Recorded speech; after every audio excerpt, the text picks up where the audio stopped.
Los saludo desde la Casa de la Cultura de nuestro municipio porque estoy en compañía de María Fernanda Castro. Ella es la actual subgerente de Educación, Cultura y Patrimonio. María Fernanda, bienvenida a Acuapar Televisión. Gracias por este espacio.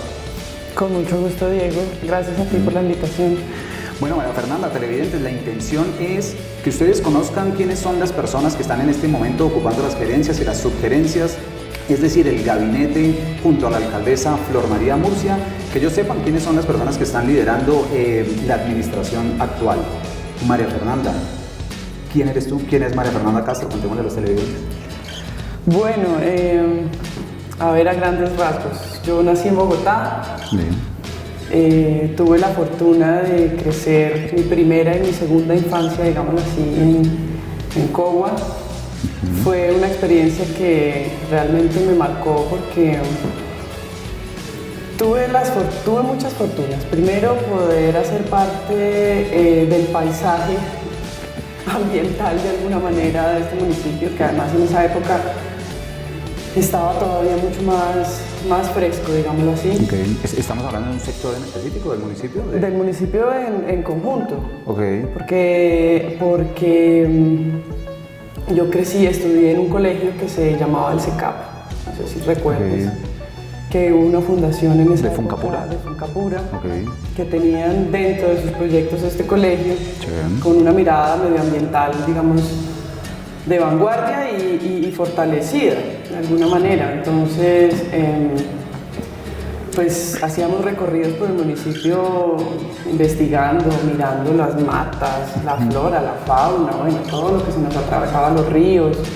Fue realmente una época pues maravillosa. Yo lo agradezco infinitamente y le tengo un cariño desde ese momento a Cogua pues grandísimo, que me hace pensar en que debemos trabajar por él con todo el amor y el cariño. Luego me formé en Bogotá, me gradué de la Universidad Nacional como pianista. Desde muy pequeña tenía la inquietud de la música, empecé a tocar piano a los 5 años, logro entrar al conservatorio a los 9 y de ahí en adelante tengo, digamos, una formación muy sólida musical. En la Universidad Nacional me gradúo y muy rápido me voy para Suiza. Llegué a Suiza con ganas de hacer estudios de posgrado en música antigua. Estudié en la Schola Cantorum, es una de las mejores escuelas de música antigua del mundo, si no la mejor, porque es la pionera realmente de esta área. Estudié fortepiano, conocí, digamos, todos esos ambientes musicales europeos, toda esa tradición que hay allá, que es interesante, pero también es interesante porque ellos tienen unas instituciones muy fortalecidas que admiran el mundo entero constantemente. Entonces no solamente traen toda su tradición, sino que además se ocupan y se preocupan también por entender las otras tradiciones de Oriente, entender las de Latinoamérica, entender qué está pasando en India, en fin. Entonces son escuelas con unas aperturas increíbles y realmente, pues bueno, tuve la fortuna de ganarme una beca porque realmente estudiar allá es muy costoso. Por supuesto.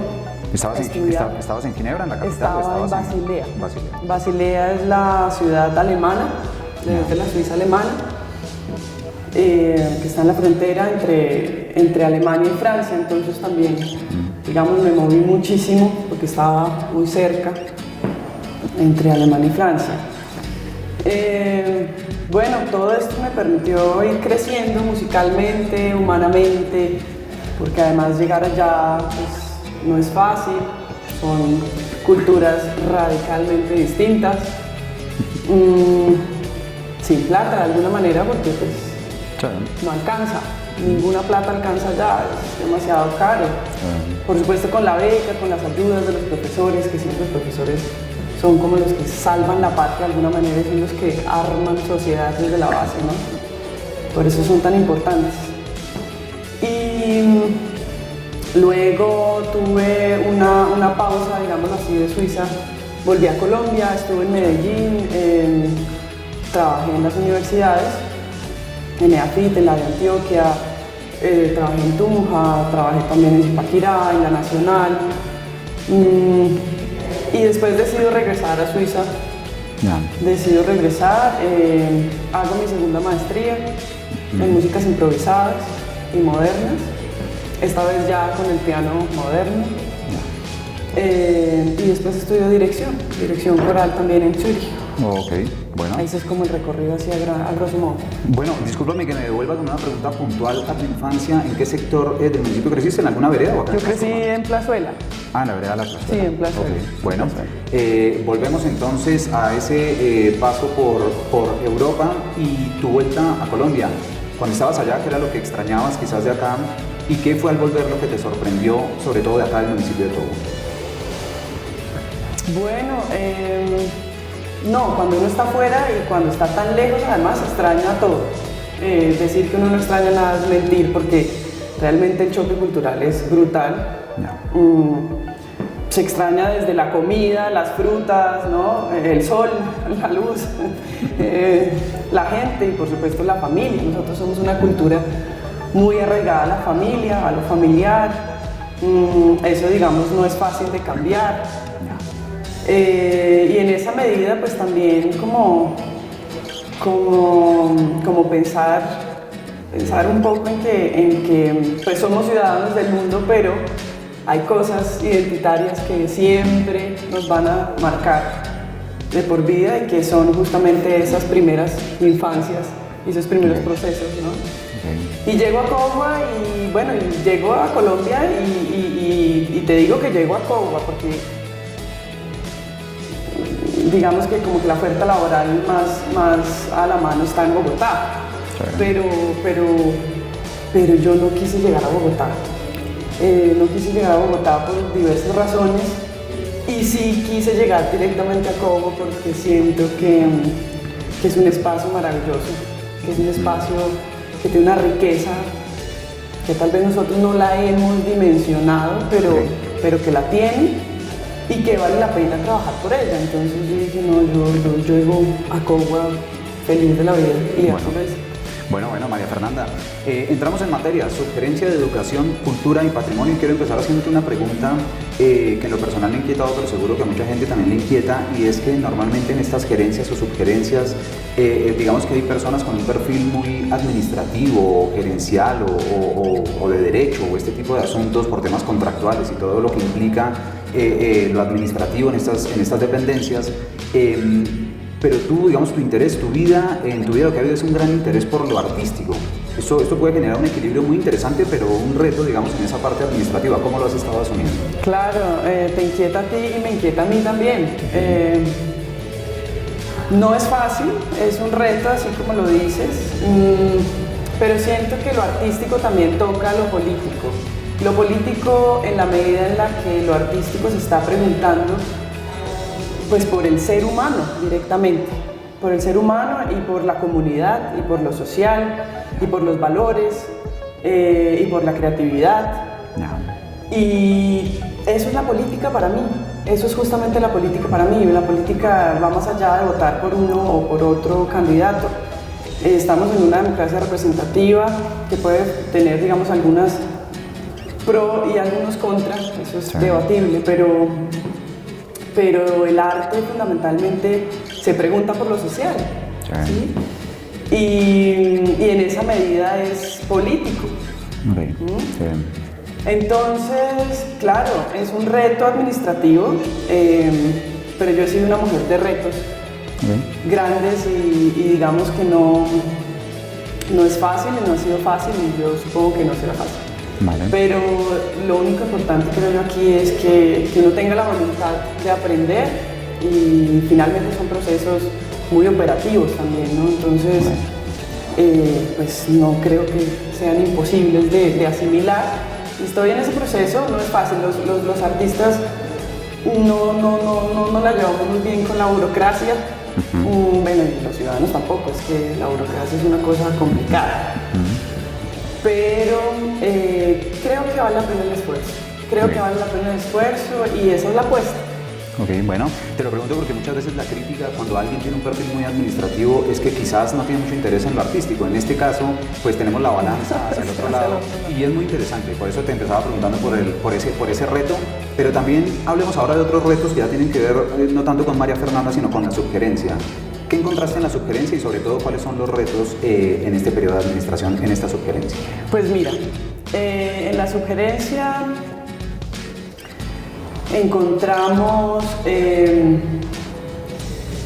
hay ganas, ¿sí?, por parte de los docentes, por parte de la comunidad, de hacer parte, de tener unos espacios distintos de lúdica, de crecimiento, unos espacios urgentes, además urgentes, porque ustedes saben que Cogua, si bien ha crecido, todavía necesita, digamos, desarrollarse en muchos sentidos.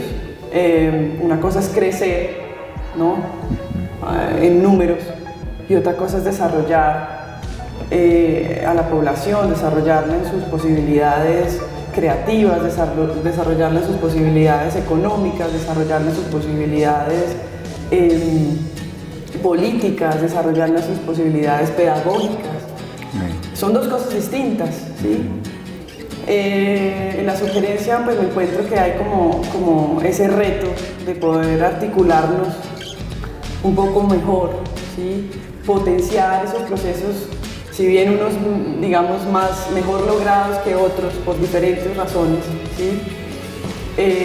Pues tenemos que hacer una revisión y un alto en el camino para entender qué es lo que queremos realmente y cuál es la calidad de ese ofrecimiento que nosotros estamos planteando.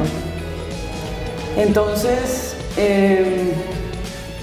tenemos un problema presupuestal complejo y eso es muy importante que la comunidad lo tenga claro. ¿Sí?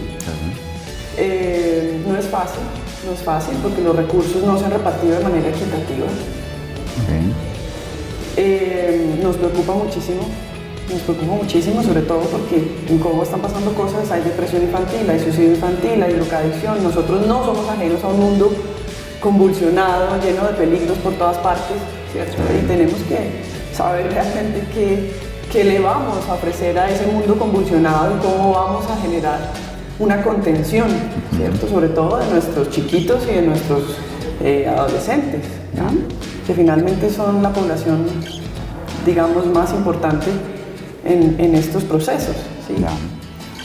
Eso es un reto grande y por eso empezamos a hacer un ejercicio de selección de la planta docente. ¿Por qué? Porque a la gente hay que contarle también un poco y hacerle entender que estos procesos son públicos, estos recursos son públicos y en esa medida la Constitución además lo dice.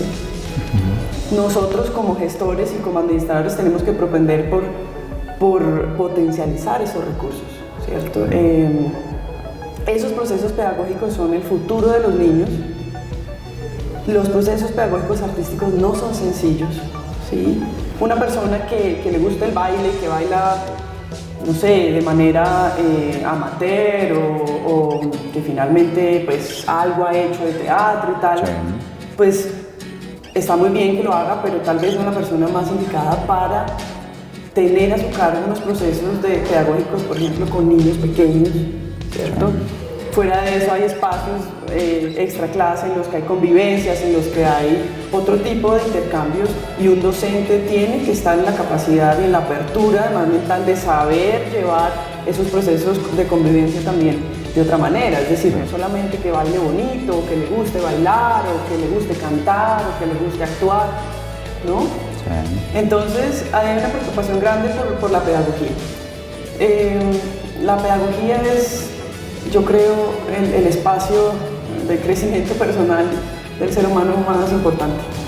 Entonces, por eso nos dimos un poco la pena, como dicen, a escoger un equipo seleccionado, un equipo bueno, claro, en la medida de nuestras posibilidades también, con los problemas de presupuesto, para enamorarlos del proyecto, para que podamos hacer procesos creativos.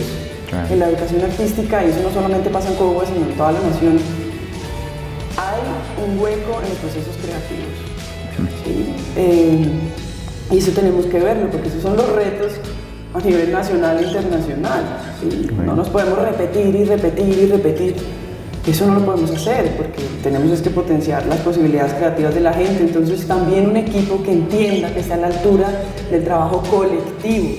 Es muy importante, la gente que trabaje aquí tiene que entender que va más allá de su clase, que va más allá de enseñar al niño a pintar bien o mal, ¿cierto?